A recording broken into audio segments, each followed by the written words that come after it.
একটা হলো হকপন্থী দল, আরেকটা হলো বাতিলপন্থী। এই হক এই বাতিল কখনো মিটে যাবে না। কিয়ামত পর্যন্ত পৃথিবীর শুরুতে সম্মানিত সভাপতি হযরত উলামায়ে কেরাম, খুলাফায়ে ইজম, আইম্মায়ে মাসাজিদ, আমার সামনে উপস্থিত মা বোনেরা,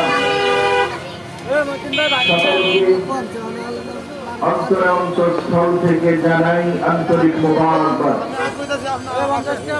সবটুকুন শুকরিয়া প্রতিমান ওই আল্লাহ তাআলার জন্য থেকে সূরা বাকারা 143 নম্বর আয়াতে কারিমার অংশ বিশেষ তেলাওয়াত করে জানেন, যতই নির্যাতন করো, ফেরাউনের বংশধররা বারবার ক্ষমতায় আসো, মানুষকে জেল করো, খুন করো, নির্যাতন করো, কারিমি মামলাতে যাই করো, এই সব কিছুর পরেও একটা দল জীবনের দুনিয়ার সব শক্তিকে, কুকুরের শক্তিকে, বাতিল শক্তিকে উপেক্ষা করে আল্লাহ